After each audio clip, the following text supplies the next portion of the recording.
Well, with Travis County listed at a medium COVID-19 community risk level, Austin health officials are encouraging people who are symptomatic or who might have been exposed to get tested. But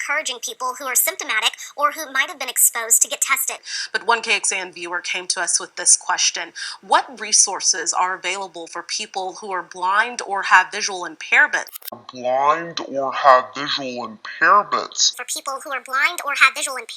So our Kelsey Thompson wanted to give us some insight and sat down with test manufacturer Elum to see how it's addressing that issue. It wasn't necessarily designed specifically as a test alternative for people with visual impairments, but that kind of developed organically. So they evaluated all the antigen tests as well as some molecular-based tests, and they identified for the antigen test the Loom as the most accessible one. We've actually got a few features that are critical. So one is the voiceover instructions up front in the test.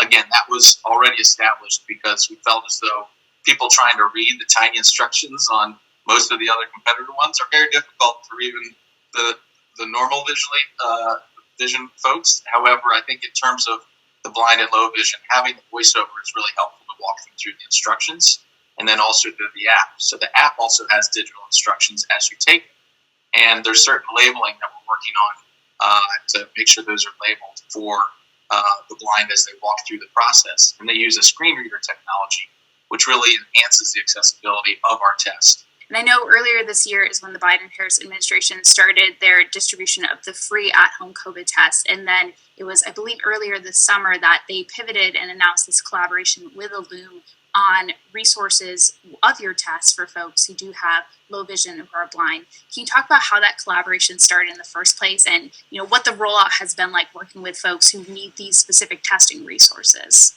Yeah.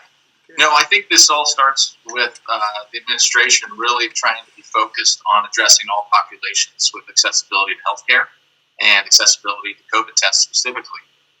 And so within the White House, the ACL and others groups around disabilities really focused in on this opportunity to provide free tests for special populations. So the blind and low vision community was one of the first ones, and again, in combination with the National Federation of Blind, I think they were strong advocates.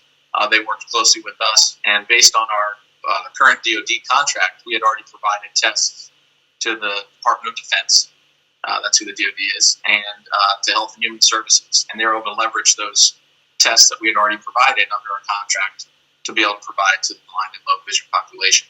So we're really excited about that, because that obviously is a way to address the needs of a special population, and we're going to continue to work on it and hopefully provide that supply, continue to provide that supply to the White House and the Health and Human Services so that those can continue to be accessible.